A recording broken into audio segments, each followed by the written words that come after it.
Hello दोस्तों, कैसे हैं आप सब। आप सभी का परिवार एकेडमी में स्वागत है। सामान्य हिंदी के स्पेशल बैच में हम लेके आए हैं आज कारक को।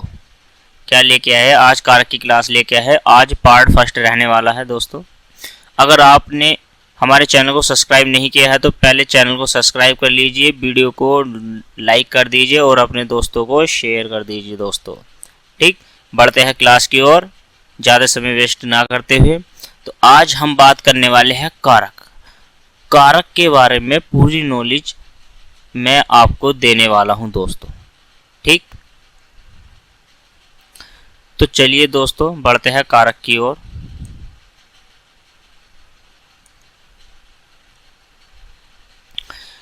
कारक के बारे में कुछ जान लेते हैं। नंबर 1, कारक। ठीक, कारक क्रय क्रिया से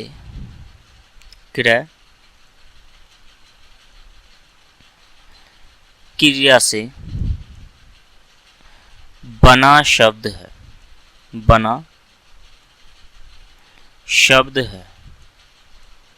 ठीक, कारक क्रिया से, क्रिया धातु से बना शब्द है जिसका अर्थ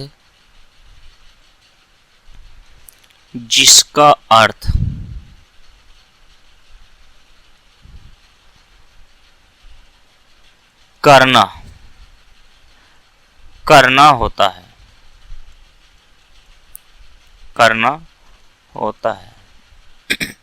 कारक का अर्थ क्या, जिसका अर्थ क्या होता है? करना होता है। ठीक, नंबर 2,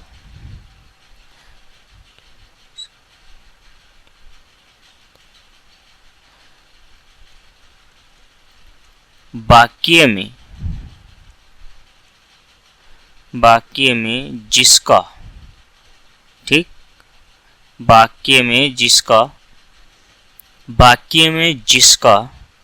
क्रिया से सीधा संबंध हो। किससे? क्रिया से सीधा संबंध हो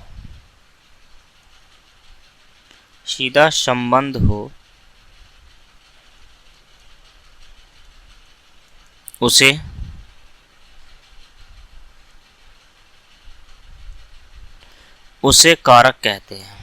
उसे क्या कहते हैं? उसे कारक कहते हैं दोस्तों। ठीक, उसे कारक कहते हैं। नंबर 3, वाक्य में अगली कंडीशन,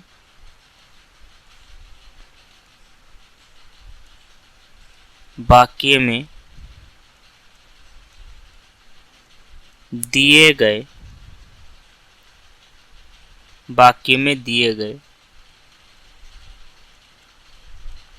संज्ञा,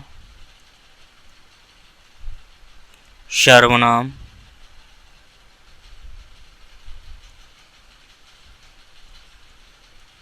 से दूसरे शब्दों के साथ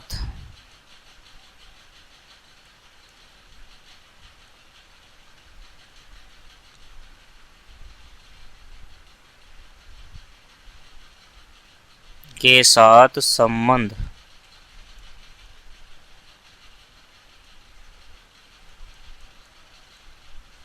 बनाने वाला कारक कहलाता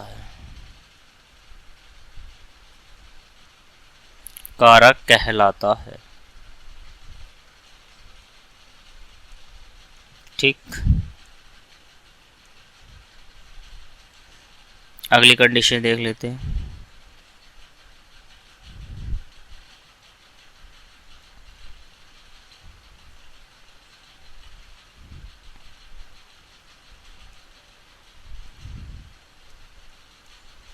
कारक की कुल संख्या 8 होती है। कितनी होती है? कारक की कुल संख्या कितनी होती है? 8 होती है दोस्तों। अगली कंडीशन देखते हैं।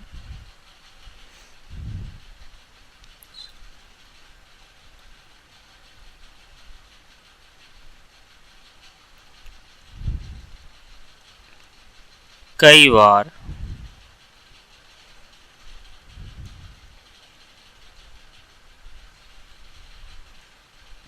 बार संबंध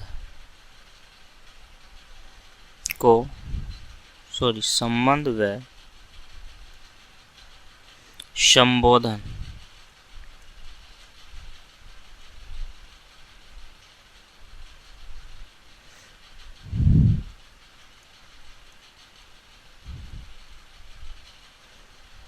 कारक नहीं माना जाता है। कारक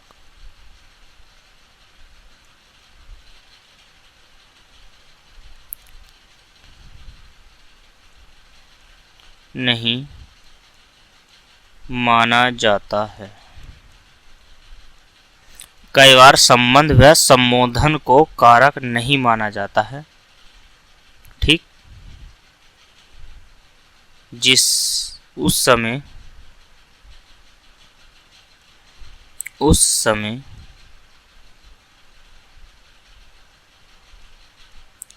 कारक की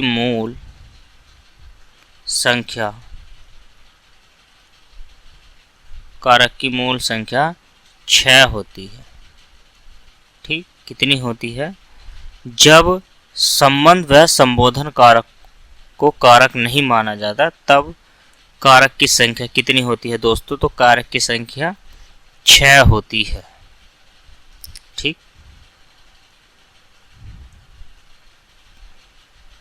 अगली कंडीशन,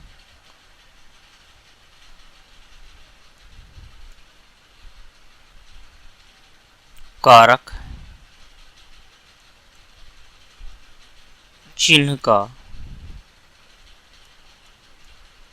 दूसरा नाम परसर्ग भी होता है। परसर्ग भी होता है। राइट, चलिए देखते हैं अगली कंडीशन। कंडीशन नंबर 7,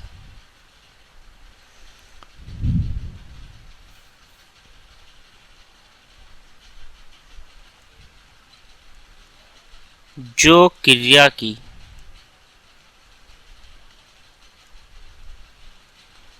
उत्पत्ति में सहायक हो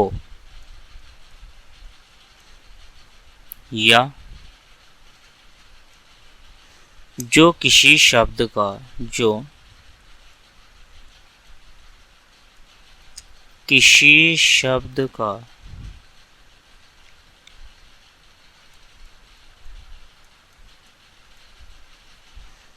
क्रिया से संबंध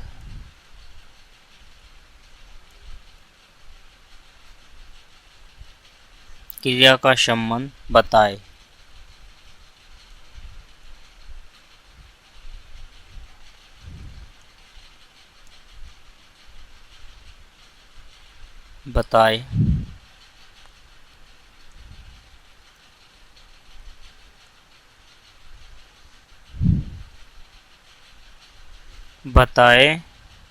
वह कारक है। वह क्या है? वह कारक है। समझ में आया? अगली कंडीशन देख लेते हैं, कंडीशन नंबर 8।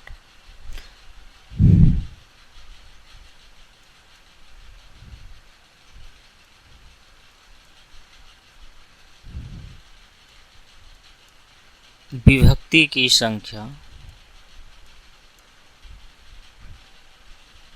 7 होती है।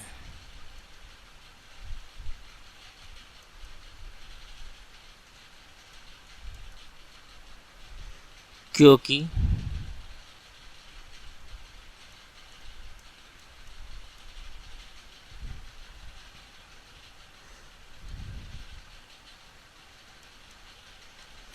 कर्ता कारक की संख्या, विभक्ति की संख्या 7 होती है। कितनी होती है? 7 होती है। ठीक। विभक्ति की संख्या कितनी होती है? तो विभक्ति की संख्या जो होती है हमारी, तो ये होती है 7, क्योंकि कर्ता कारक, क्योंकि कर्ता कारक व संबोधन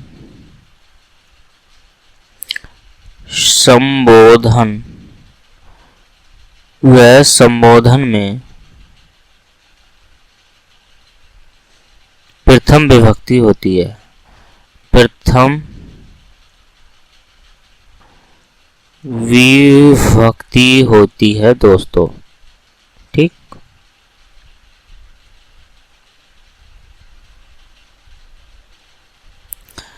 विभक्ति की संख्या 7 होती है, लेकिन या क्योंकि कर्ता कारक और संबोधन कारक में प्रथम विभक्ति होती है। ठीक। अब क्या है, एक एक करके हम इन कंडीशनों को जानने वाले हैं दोस्तों। कारक में क्या है? फर्स्ट कंडीशन में क्या है? कारक क्रिया। ये जो क्रिया है, क्रिया से बना है, यह बना शब्द है जिसका अर्थ होता है दोस्तों करना। क्या होता है? करना होता है। दूसरी कंडीशन क्या है? वाक्य में जिसका क्रिया से सीधा संबंध हो।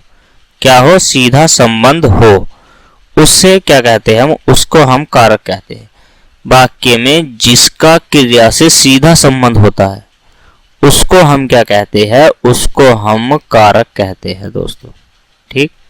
अब कंडीशन नंबर 3, वाक्य में दिए गए संज्ञा सर्वनाम का दूसरे शब्दों से संबंध बनाने वाला कारक कहलाता है। ठीक। कारक की कुल संख्या कितनी है? 8। कई बार संबंध व संबोधन को कारक नहीं माना जाता, उस समय इनकी मूल संख्या 6 हो जाती है दोस्तों। राइट, ये 6 हो जाती है। छठी कंडीशन है, कारक चिन्ह का दूसरा नाम क्या है दोस्तों? परसर्ग है। यानी कि कारक चिन्ह को परसर्ग भी कहते हैं दोस्तों। ठीक है।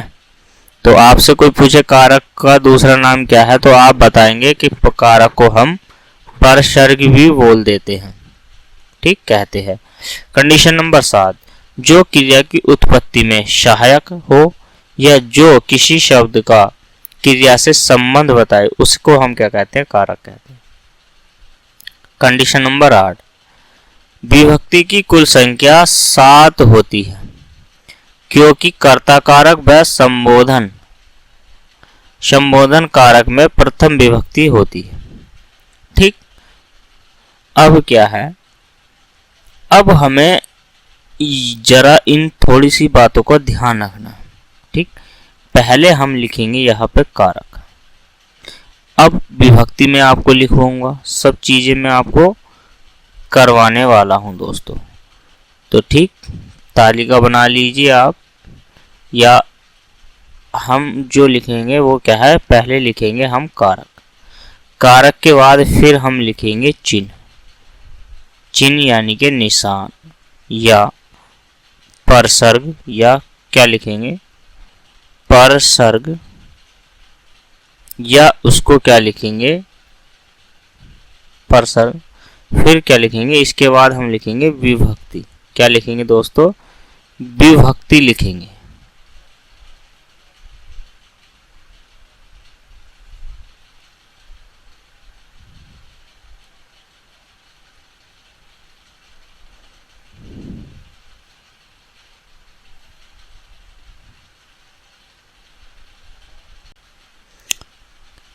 हमने क्या लिखा? कारक, चिन्ह और विभक्ति।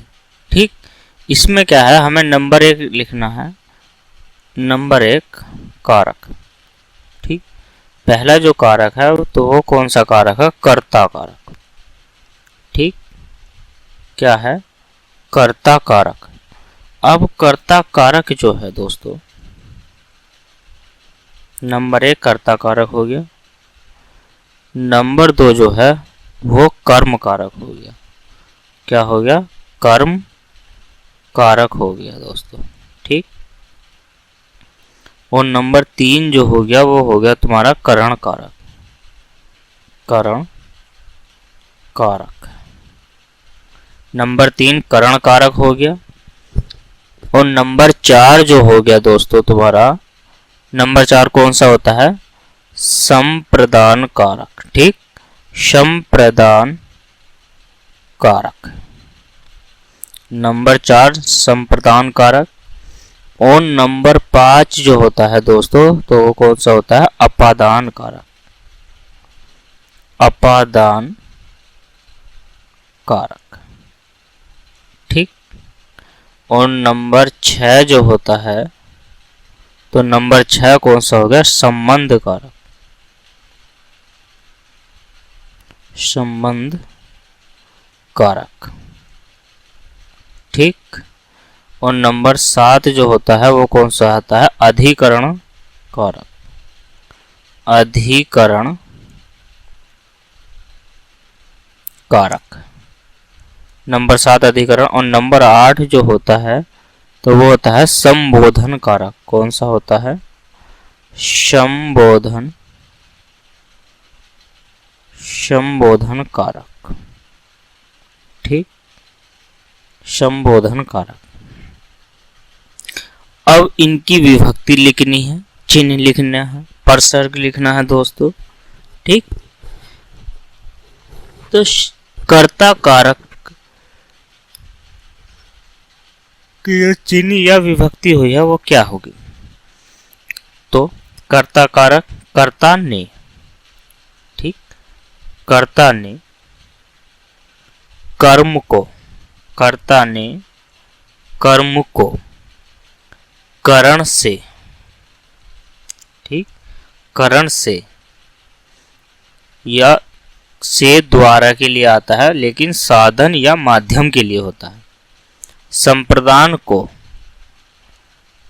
ठीक, या के लिए भी आता है इसमें। ठीक, के लिए भी आता है दोस्तों। अपादान से, अपादान से, लेकिन ये जो आता है ये से अलग होने में आता है। क्या होता है? अलग होने का बोध कराता है, अलग होने का ज्ञान कराता है, या क्या कराता है? बोध कराता है। ठीक, संबंध, संबंध में का के, का के की, या ना, ना ने, ना ने नी। ठीक, का के हो गया, तो ये क्या हो गया? इसको लिखेंगे ना नी, फिर रा रे री। ठीक, फिर अधिकरण में पर ऊपर, यानी कि में कौन से वाला? में पर वाला, में पर ऊपर। ठीक, संबोधन कारक में कौन सा आता है? तो ये जो संबोधन कारक होता है, जैसे हे, और हे के बाद संबोधन चिन्ह का प्रयोग होगा, हे या हो, तो हो के बाद संबोधन चिन्ह का प्रयोग होता है दोस्तों, या अरे। ठीक, अरे, अरे के बाद संबोधन का, जैसे अजी, अजी के बाद संबोधन का। ठीक, या जैसे हेलो, उसके बाद संबोधन। तो ये जो है दोस्तों कर्ता कारक ने, तो ये जो है तुम्हारी एक ऐसी विभक्ति हुई, तो ये प्रथम विभक्ति हो गई। ठीक, प्रथम विभक्ति। कर्म, तो ये कौन सी होगी? द्वितीय होगी। कौन सी होगी? द्वितीय विभक्ति हो गई। करण से, तो ये जो करण से होया है ये तुम्हारी तृतीय विभक्ति हो गई। ठीक है, और के लिए तो ये कौन सी होगी? चतुर्थ हो गई, चतुर्थी। ठीक, फिर इसके बाद अपादान जो है वो पंचम हो गई। कौन सी हो गई? पंचमी। ठीक, पंचमी विभक्ति हो गई। फिर इसके बाद षष्ठी हो गई, ठीक है, षष्ठी विभक्ति हो गई। फिर इसके बाद सप्तमी विभक्ति हो गई, सप्तमी, या फिर इसके बाद ये लास्ट जो है ये अष्टमी विभक्ति हो गई। और अष्टमी ही विभक्ति को हम क्या कह देते हैं, प्रथम विभक्ति। दोस्तों तो आपने क्या है, कितने कारक होते हैं हमारे, 8 कारक, उनके चिन्ह परसर्ग मैंने आपको बता दिए है, लिख दिए हैं, विभक्ति भी हो गई। आशा करता हूं कि ये आपकी याद हो गए होंगे दोस्तों। ठीक, चलिए बढ़ते हैं आगे।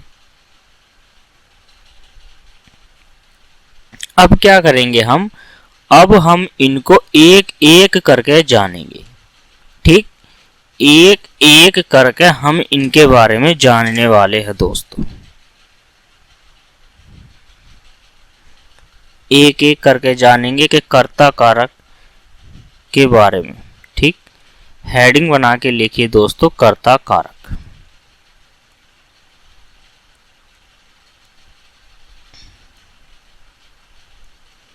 हेडिंग बनाइए और कर्ता कारक नंबर 1,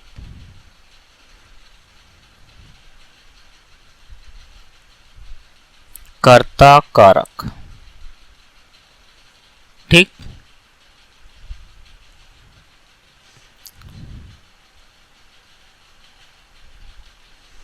जो स्वतंत्र पूर्वक, जो स्वतंत्र पूर्वक, जो स्वतंत्र पूर्वक कार्य करता है, जो स्वतंत्र पूर्वक कार्य करता है, ठीक, उसे कर्ता कारक कहते हैं। उसे क्या कहते हैं, उसे कर्ता कारक, उसे कर्ता कारक कहते हैं। ठीक, उसे क्या कहते हैं, उसे कर्ता कारक कहते हैं दोस्तों। ठीक, पहली कंडीशन हो गई थी। दूसरी कंडीशन देख लेते हैं। दूसरी कंडीशन क्या है, इसी में जो क्रिया का, जो क्रिया का संपादन करे, जो क्रिया का संपादन करे,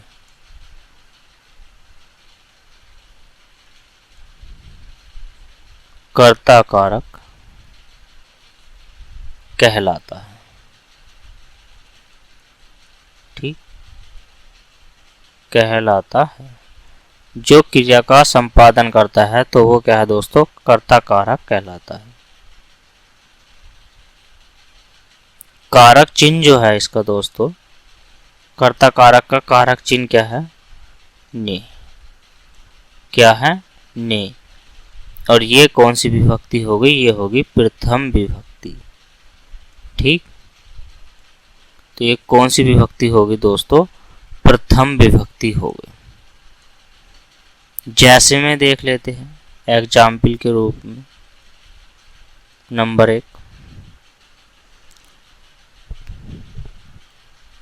हमने जो सेंटेंस लिखा, हमने लिखा राम पढ़ता है।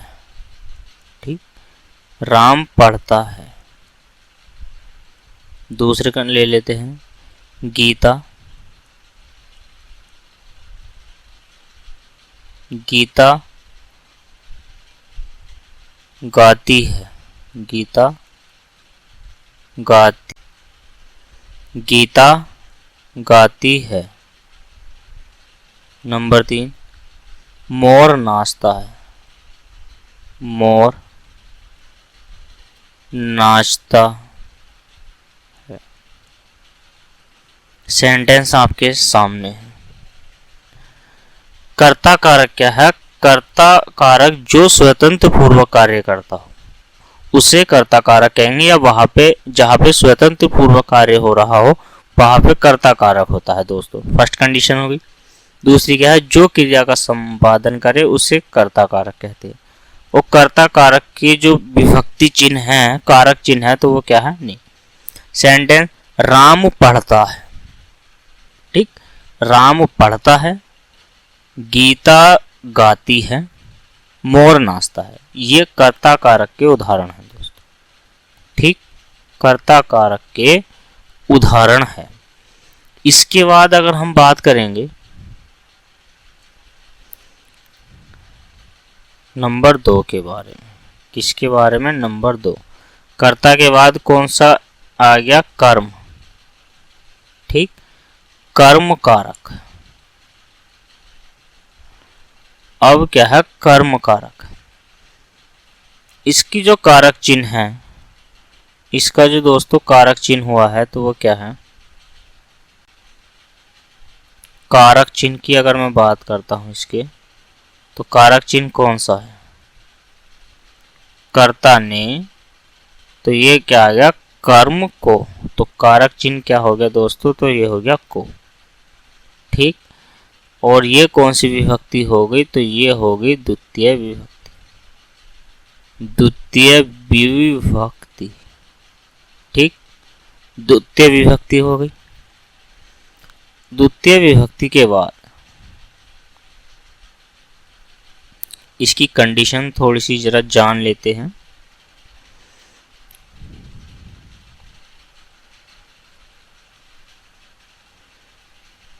कर्ता जिस कार्य को, कर्ता जिस कार्य को, कर्ता जिस कार्य को सबसे पहले करता है, सबसे पहले करता है, ठीक।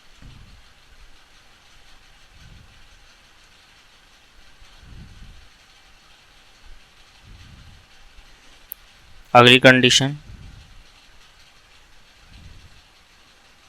कर्ता के लिए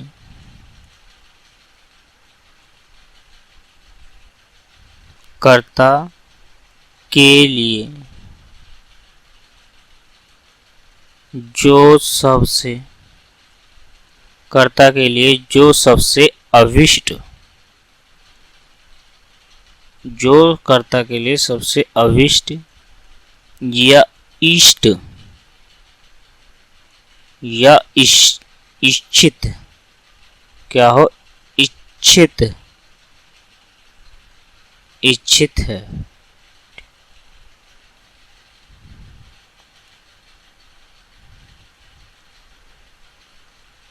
अगली कंडीशन देख लेते हैं।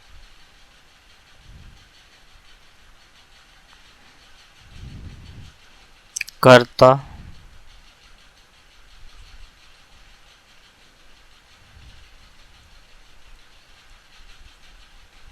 जिसे पसंद करता है, कर्ता जिसे पसंद करता है,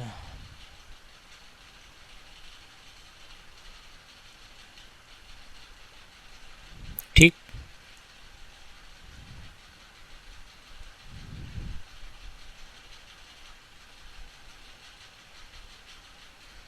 जिस पर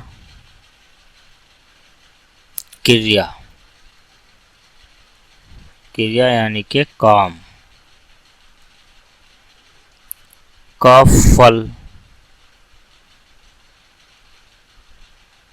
पड़े,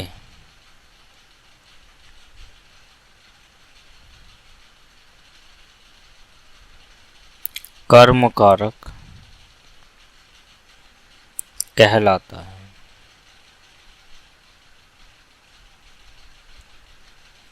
कर्म कारक कहलाता है। कंडीशन, पहली जो कंडीशन है वो है कारक चिन्ह, कारक चिन्ह को कर्म कारक का को द्वितीय विभक्ति होगी। कर्ता जिस कार्य को सबसे पहले करे वहां पे कर्म कारक होगा, या कर्ता के लिए जो सबसे अभिष्ट, इष्ट या इच्छित हो वहां पे कर्म कारक होगा। कर्ता जिसे पसंद करता है वहां पे कर्म कारक, जिस पर क्रिया का फल पड़े वहां पे कर्म कारक होता है या कर्म कारक कहलाता है। ठीक, अब उदाहरण देख लेते हैं। जैसे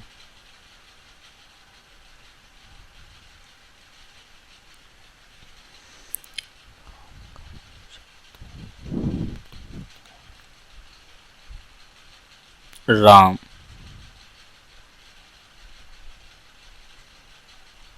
गाँव में जाता हुआ, राम गाँव में जाता हुआ फूल तोड़ता है। ठीक, फूल तोड़ता है। राम गाँव में जाता हुआ फूल तोड़ता है। गाँव में जाता हुआ और फूल तोड़ना। ठीक, गाँव में जाना और फूल तोड़ना प्रधान कर्म। ठीक, प्रधान जो कर्म इसमें है यह है गाँव में, ये प्रधान कर्म है। ठीक, क्या है? प्रधान कर्म है दोस्तों। या इसको क्या कह सकते हो तुम? ये मुख्य कर्म है। क्या है? मुख्य कर्म है। ठीक, ये अप्रधान कर्म है।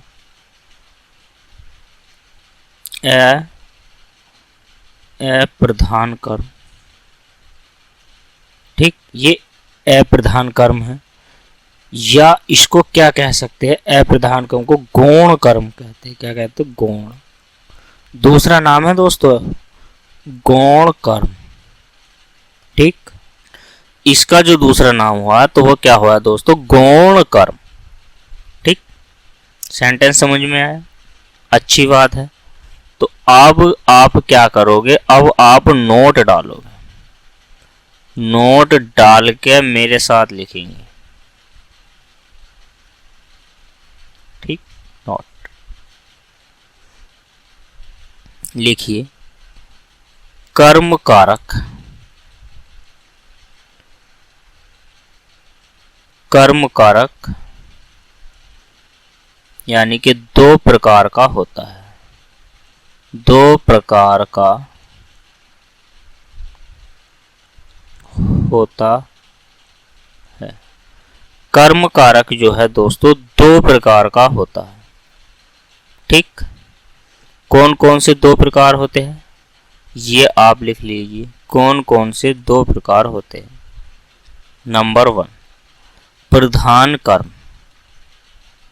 नंबर 1 क्या होया है दोस्तों? प्रधान कर्म। ठीक, प्रधान कर्म का दूसरा नाम क्या है? मुख्य कर्म। ठीक, मुख्य कर्म। और इसका दूसरा क्या है? अप्रधान कर्म। अप्रधान कर्म या गौण कर्म। ठीक, या गौण कर्म। तो कर्म कारक के दो प्रकार हो गए, या कर्म कारक दो प्रकार का हो गया, प्रधान कर्म और अप्रधान कर्म, मुख्य कर्म या गौण कर्म, इसको हम कह सकते हैं। ठीक, ये जो थी हमारी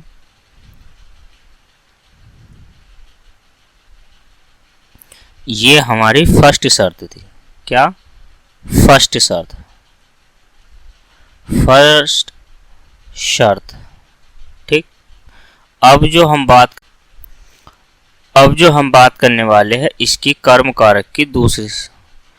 ठीक, तो क्या है? कर्म कारक जो था तुम्हारा कर्म कारक। ठीक, तो ये जो कर्म कारक है तो कर्म कारक की दूसरी शर्त के बारे में हम बात करेंगे। कर्म कारक। ठीक, दूसरी यानी कि सेकंड शर्त। ठीक, दूसरी शर्त के बारे में हम जो है जान लेते हैं थोड़ा सा। दूसरी शर्त क्या है, लिखिए। जिस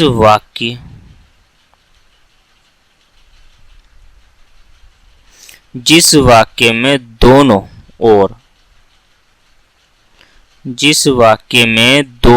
ओर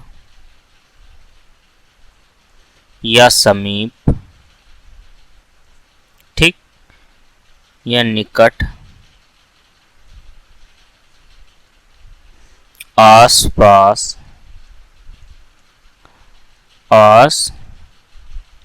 आसपास का प्रयोग हो,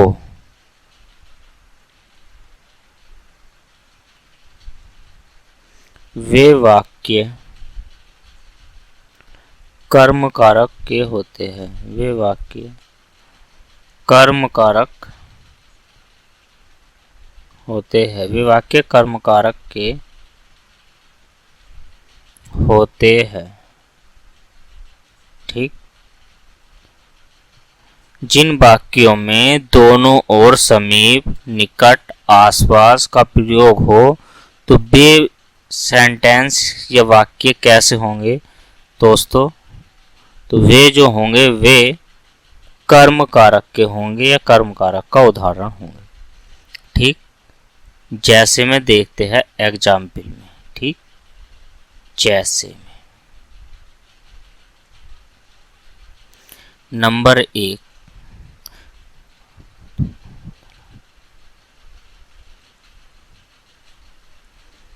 गांव के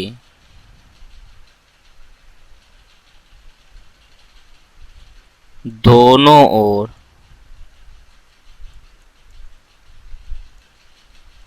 तालाब है। गांव के दोनों ओर तालाब है। सेंटेंस दूसरा,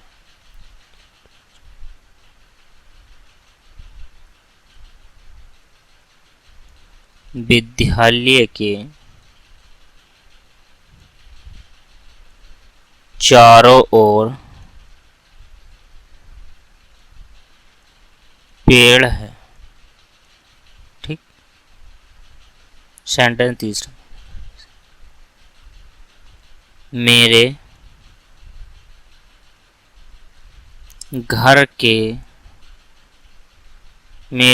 के समीप पार्क है। मेरे घर के समीप क्या है? पार्क है। सेंटेंस नंबर 4,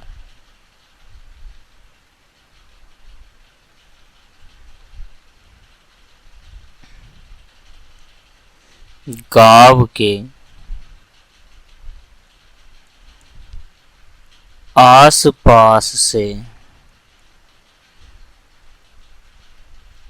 नदी बहती है, ठीक।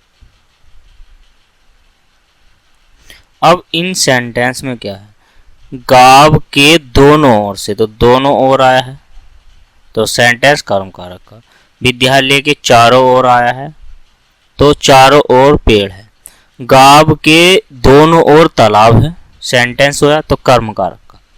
विद्यालय के चारों ओर आया है, चारों ओर पेड़ है, तो ये कर्म कारक का उदाहरण हो। तीसरा, मेरे घर के समीप, निकट, समीप या निकट या आसपास जैसे शब्द आएंगे तो वो सेंटेंस क्या होगा? कर्म कारक का होगा। मेरे घर के समीप पार्क है, सेंटेंस कर्म कारक का उदाहरण है। गांव के आसपास, सेंटेंस में आया है आसपास, तो गांव के आसपास से नदी बहती है, तो ये सेंटेंस हुआ है कर्म कारक का दोस्तों, ठीक। कैसा हुआ है? कर्म कारक का हुआ है। अब और उदाहरण देख लेते हैं, जैसे में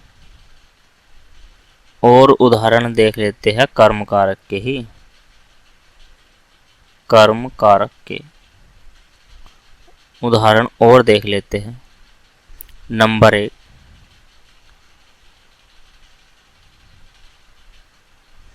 नंबर 1 नारद जी।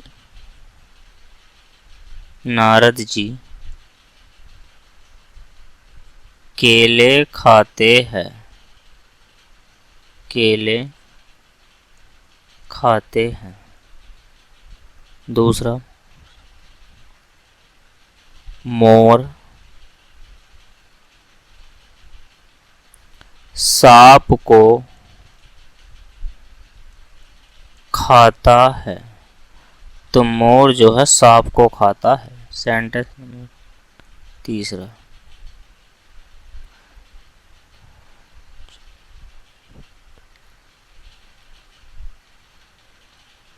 बंदर चम ब केले खा लेता है। ठीक। सेंटेंस नंबर 4, अध्यापक ने पाठ पढ़ाया है। अध्यापक ने पाठ पढ़ाया है। नंबर 5, राम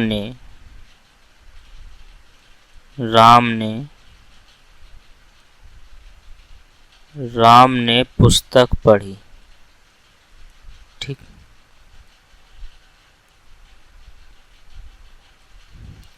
अब क्या है, पहला जो सेंटेंस है नारद जी केले खाते हैं, तो इसमें कर्म कारक को प्रदर्शित करते हैं केले। ठीक। केले खाए जा रहे हैं, तो नारद जी ने क्या खाया है? नारद जी ने केले खाए हैं दोस्त। ठीक। अगला सेंटेंस, मोर सांप को खाता है। तो मोर सांप को खाता है। ठीक। तो अब क्या है, विभक्ति चिन्ह आ गया है को, तो कौन सा होया है? कर्म कारक। बंदर चम व केले खा लेता है। बंदर क्या खा लेता है? चम व केले खा लेता है। अब आपको पहचानने में नहीं आ रहा है कहाँ से चम व केले की बात चली है, तो आप कंडीशन पढ़िए जो हमने लिखवाई है कर्म कारक की, अच्छे से समझिए। ठीक। तो बंदर जो है चम व केले खा लेता है, तो उसका जो कर्म हो रहा है बंदर का, वो कौन सा है? चम व केले खाने का। ठीक। अध्यापक ने पाठ पढ़ा है। अब वो क्या कौन सा कर्म कर रहा है दोस्तों? तो वो कर रहा है पढ़ाने का। तो इसमें पाठ जो पाठ है वो हमारा कर्म कारक का उदाहरण है। ठीक। राम ने पुस्तक पढ़ी। तो राम ने क्या पढ़ा है? तो राम ने क्या पढ़ा है दोस्तों? राम ने पढ़ी है पुस्तक। तो राम ने पुस्तक पढ़ी है। ठीक। तो चलिए दोस्तों, आज यही रखते हैं, और कल हम कारक के अगले 6 जो भाग है वो हम कंप्लीट करेंगे। आज तक के लिए यही विश्राम देते हैं क्लास को। तब तक के लिए धन्यवाद दोस्तों।